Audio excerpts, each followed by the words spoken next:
Hello, everybody, and welcome back to Awkward Silences. We're here today with Roberta. Hey, it's good to be here. Got JH here too. As always, yes. A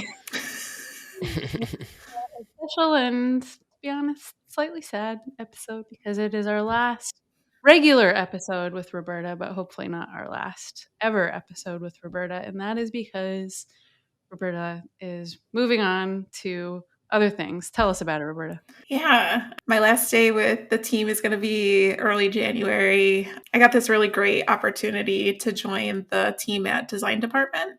They do leadership development, training, coaching for design leaders in the space. And coaching is my real joy and passion. I remember interviewing for my role at User Interviews, and I think it was Tucker on the phone. I was like, I was born to be a coach. He's like, yeah, right. And so, yeah, it's definitely bittersweet right now because it's this very exciting thing. But I love the team, so I'm gonna miss everyone. Yeah. Yeah, I think throughout this episode we'll probably say a lot of nice things about you, but I do want to just confirm the coaching piece. I feel like half of our conversations have usually had some reference to it. I know you've been doing stuff on the side to kind of level up and build the coaching practice and stuff. So when you were describing the opportunity, it did, like as you were saying it to me, I was like, oh, that checks that box. So very sad to see you go and all of that, but it does seem to line up with a lot of things that have always been very top of mind for you. So excited for you as well. Yeah, I appreciate that. It's definitely an awe moment for me personally. I had a conversation with my husband, Scott, actually in January, where I was talking about like, what are my dreams, aspirations? And I was like, my retirement plan is I want to be a coach. And he asked me the question, like, why wait till retirement? And I was like, valid question. And since that, things have not been the same for me. So yeah, you just need one person to ask you like a question and everything can kind of change in an instant. Yeah, why not? Yeah. Like, You kind of did a try before you buy, like they say, right? To like do the job you wish you had, and you have been doing so much of that informally here at User Interviews, more formally, extracurricularly. So it's always nice when someone leaves to do something that feels kind of perfect. So our loss, but excited for you. But let's use this as an opportunity to kind of take a walk down memory lane. And I don't know, any big lessons or learnings over your time here talking to so many researchers and people who do research? So many. Yeah, I wish there was like a counter, honestly, when I first started becoming a researcher and designer, that I could count how many sessions I facilitated ever and then like how many at different jobs. I want to say it's probably like 200 people I've talked to at least from so many different company sizes, roles. I think for me, a big one, and part of the reason why I'm making the transition too, is every single interview I would facilitate with someone, I just start really broad question, like, what's your biggest challenge in your role?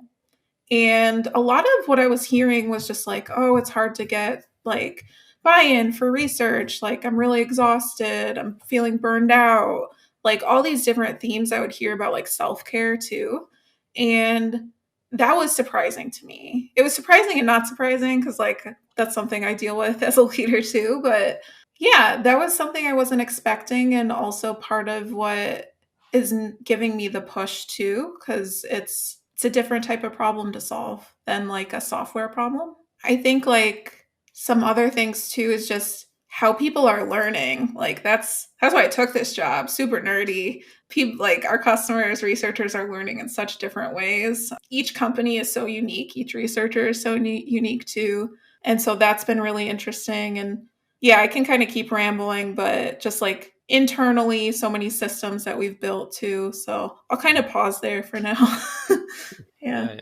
I'm just trying to think. So you've been with us for, a year and a half, which time is weird because I'm not sure if that seems like a long time or a little time since we've, done so much together. But just off the top, some of the highlights I think of when I think of your time here, there was obviously just all of the like rigor and leveling up around our research practice when you kind of got plugged into everything. My team, product managers, product designers, historically doing that in sort of scrappy, hands-on ways. To to pretty good effect, but I think like seeing a professional researcher come in and level that up has been huge. So that's been really cool, and I know you've done a lot of enablement and education around that as well, internally and externally. I think wrangling our like insight management was a big win. Similarly, like we have feedback, passive, active, all these different things coming in that we never quite made sense of or had categorized in a useful way to look for trends and stuff like that. And, recently we've been doing stuff to improve the quality of the panel, and it's been cool to be able to go into that insight library and like actually see like this trend is coming way down because people are not complete, it's like, and it is like backs up the quant data we're seeing. So like that stuff's been really powerful. Obviously building the team and expanding the number of researchers in the org, doing all this thought leadership stuff with us. I don't know. I feel like I'm already missing a ton of stuff. Erin, you have stuff to add? Well, no, but just to double click, I think that's the business phrase of the year, by the way. Double click into things. But to double click into the first one, just sort of, Roberta, when you came in, you spent a lot of time very intentionally sort of building systems and enablement resources and just different ways to enable others to do research. I think that was one of your very early priorities. And a year and a half later, I like to think you weren't building knowing you were going to leave a year and a half later from the beginning, but it's cool to leave a legacy, right? Like you didn't just do what you were able to do while you were here and that added a contribution and then you left. It's more of a loop, right? You created gifts that will keep giving after you leave. And so while I'm sad to see you go, I think like that is kind of the best thing a person can do when they're building a new function in a company is to set it up so that when you leave, all that work isn't lost. Yeah. So I think to me, that's, some of the best. And then of course the insights from the strategic research you did as well have been super valuable. But I think, some of those systems and enablement resources and training others so that they can teach others is, what will have the most lasting impact. Yeah, I'm like starting to get weepy. It means a lot coming from both of you because you've both been my mentors. And as I was onboarding, I took time to understand the needs of the team because that's what it's for, like building these systems about our customers and research. It was never for me. It was for the team. And that's always just my hope. Like I started my career in education and enablement because I wanted to enable other people. And my hope always when I go into companies is to build a system that can self-sustain after I leave. And I know, Erin, you said like, oh, you didn't build this. So like with the intention, but that is my intention, is to build a culture of learning wherever I go, because communities and cultures can't sustain just because of one person. It has to be the entire system and other teams. And so it really means a lot that like I can step away and other people can step up and the rest of the team and the community that we've built together will still exist. And yeah, like you, Erin, JH, the rest of the team can kind of champion and push that forward as well. And I'll still be here in the background too. Yeah.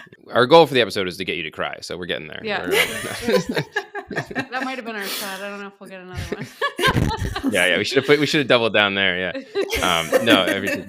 Yeah. Maybe let's flip around a little bit. Obviously you had some pretty good familiarity with UI before joining. We had caught up a while back, following the pod and some other stuff. What was it like when you first joined in those first, couple weeks and you're meeting people and going deeper on stuff? It's so funny. We talked about like what's been the biggest surprise in interviewing and everything like that. I vividly remember I hopped on the interview. Second round was with both of you.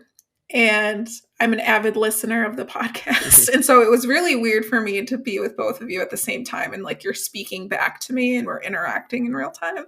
But both of you said, insights management and like research repository, we're going to have to do this. And I was like, oh yeah, I can do this. Like, I'll figure it out. I had no freaking clue. I had no clue how much went into that when we finally started to get into it in the team. And it's just such a skill and so much involved. I think another thing, I had listened to the podcast for so long. Like I look at old tweets and like each year I would see the tools map coming out and just like, huge shout out to Erin's content machine that she's created of just like the amazing content that we have and getting inside, seeing the team. Biggest surprise, everyone is wicked smart inside of user interviews. We're super data driven as well. That was a surprise. It's a surprise in the sense that like you are the same way internally as you exude externally. Because sometimes you join teams and like there's a cultural shift of like, oh, this is the persona that we put off externally, and then internally it's completely different. But it's like, oh no, these people are smart. Like I need to step up my game as a leader to like be able to have conversations with the team and impact and lead here. And so that was something new. I think another thing that was very jarring as I was learning was just, JH mentioned this. The team was already doing research before I joined. So there was some bad habits. Like there was some just like I was coming in from scratch when it comes to research. Like we didn't have informed consent for when we were doing things. And so as a research leader, I was like, oh shit, like I got to do this. We can talk about it now because we have it. But yeah, it's just like little stuff like that where like, aha. And coming in, it's fun to kind of, you get to build it from scratch. You get to own it and influence the team in that way. So, yeah. Yeah. I mean, there is, I think there's always that kind of cool mentality. And I think I've had to do this a lot having been here for a while of being able to reflect on, kind of what got us here won't get us there type of stuff. And so like, yeah, we used to do some of our product specs this way or whatever, but it was because we were horribly understaffed and cutting corners or, we used to do research this way. And it's cool to be able to have either people come in and help break those things and get you to the next level, or for the team to do the reflection necessary to identify like, oh, this is no longer serving us. We need to, change this or evolve it or throw it out. So I think it was cool. Like when you have somebody like in your role come in that can kind of be that change agent, see things with fresh eyes. That's a really like powerful way of doing that. So that was great. Yeah. I was thinking about what you were saying about us being smart. Thanks. But recently I've had this experience, which is like old school user interviews to me of, let's call it intellectually curious people, like not knowing the answer to something and just like trying to figure it out. And I don't think there's anything more satisfying than that. Like coming to a difficult situation with like a lot of humility and curiosity and trying to figure it out together. I think it can be really hard to approach problems that way when, I don't know, you're busy or feel like you have to have the answer or should have the answer or whatever it is. But I think those are cool moments. Yeah. I would definitely describe our team as curious, humble. I was talking to one of our designers today in a session, and I use the term lightly flex. So like our team can lightly flex our achievements. We're humble, but we can still own our wins and what we're good at, which is nice. So that's been fun to see too. Like the humble brag sort of thing. Yeah. Like a nicer way. A cool thing thinking about kind of your tenure here is I remember early on, as you're getting a lay of the land and kind of doing stakeholder interviews and stuff. There was a couple of times where you would be coming, to me or others with things of, I think we should do something like this, or proposing like, a multi-week process or whatever. And I remember there was like a fun couple back and forths where I would kind of nudge you sometimes of being like, well, you're like the VP, like this might be something you can just decide, or maybe we can pull this forward. And it was cool to see. I don't mean to take credit for that, but like just the evolution of like kind of the early hesitancy. That was a light flex, I believe.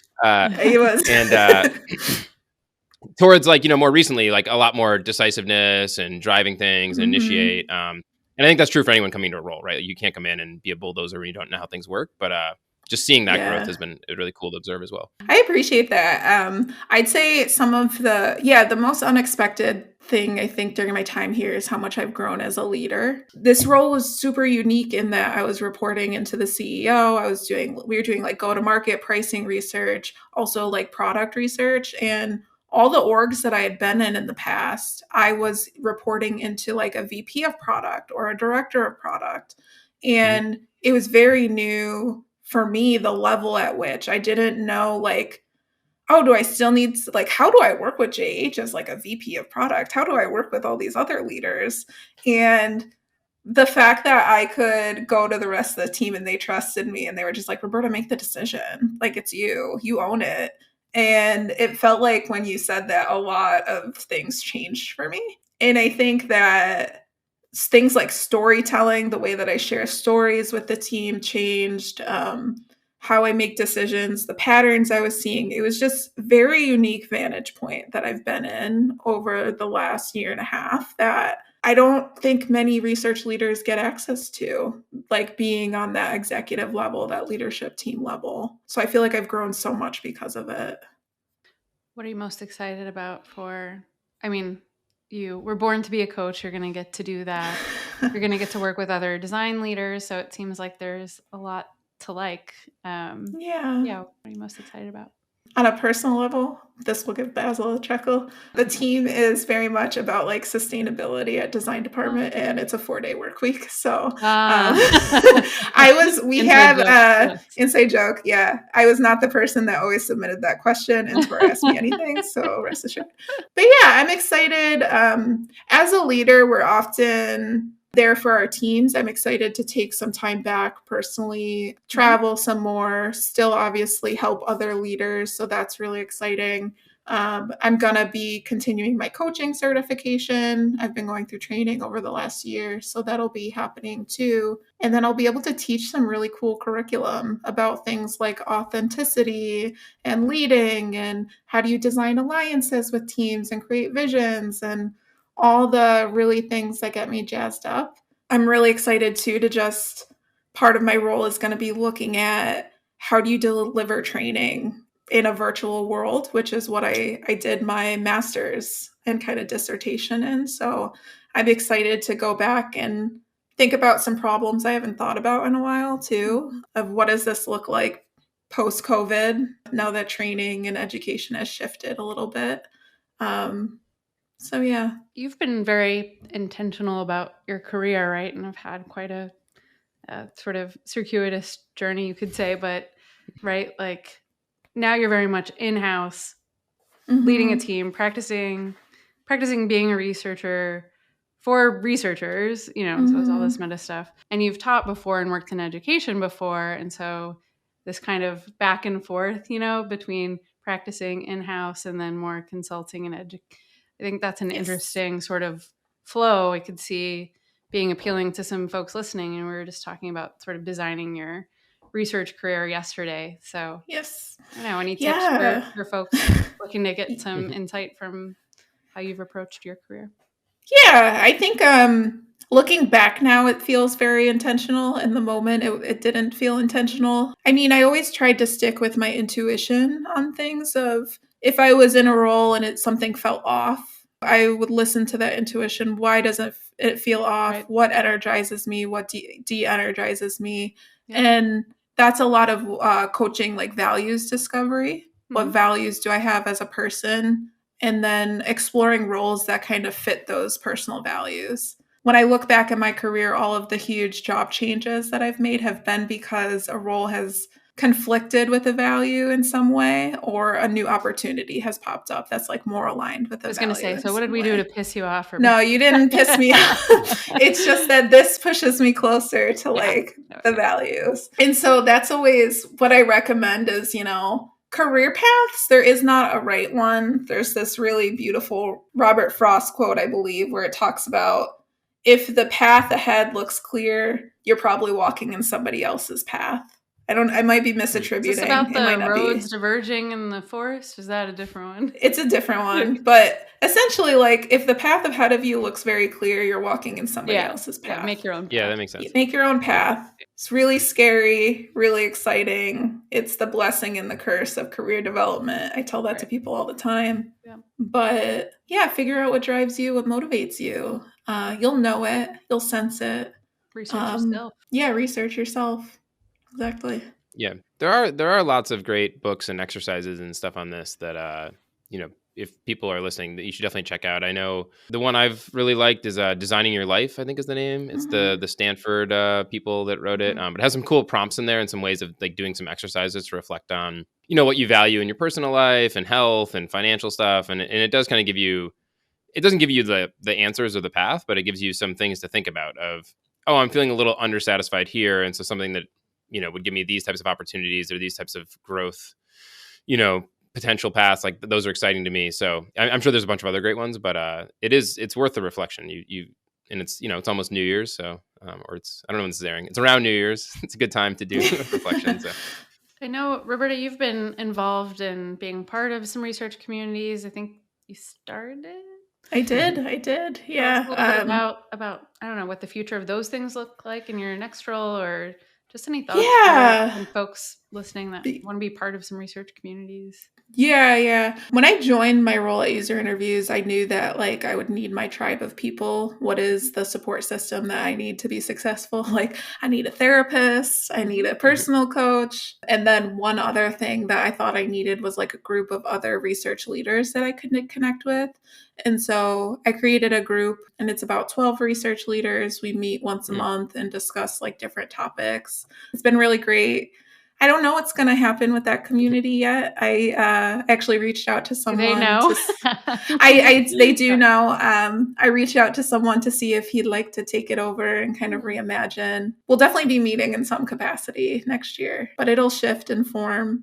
I'm a part of a lot of online communities like Research Ops, Mixed Methods, Learners. I'm going to stay involved in that as well. But one really great community design department does have online events that they do for leaders. They have like open spaces on Twitter and stuff like that and topics. So there's things out there depending upon what you're looking for. I miss Twitter, honestly, because that was a huge place where I used to go. But TBD, what it'll be like next. Yeah, exactly. TBD. Anything could happen with Twitter. Don't really know yet. Wild West over there. For sure. Nice. Do you have any, it is 2023's looming. Well, you still have your, your research, your full-time research hat on. Any things ahead that you're excited about or think might happen or people should be paying attention to? Yeah, I think because of so much of my time was spent on like systems and like insights management, I'm really excited about like machine learning tools when it comes to like repositories and pulling out insights. Not saying that researchers shouldn't be looking at patterns and pulling things out, but how can we use tools to make it a little bit easier? Like I've used like Sprig's kind of tool in the past to send surveys and then sometimes quantify some of the trends in there. That's really nice. Like how can we speed things up a little? So yeah, looking at like AI and machine learning and how it can help us. What I had, was it ChatGPT? Is that what it's called? GPT, yeah. I had it write a screener survey yesterday. I was blown away by the results. Yeah, pretty good. So good. It's like the thing that's tricky about it still survey for me for what was it? Software engineers with experience in machine learning, and it's like nuts. Yeah, it was good. Yeah, I think the thing, just on the quick tangent there, is that like it always comes across as sort of like confident and authoritative. So like if you don't know the subject that you're asking about it well enough, you don't know when it's wrong. Like in that case, it was very like accurate and useful.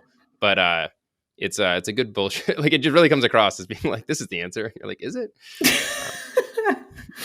Yeah. Cool. How should we wrap this up? What else should we touch on? Nice awkward silence there to wrap. Yeah.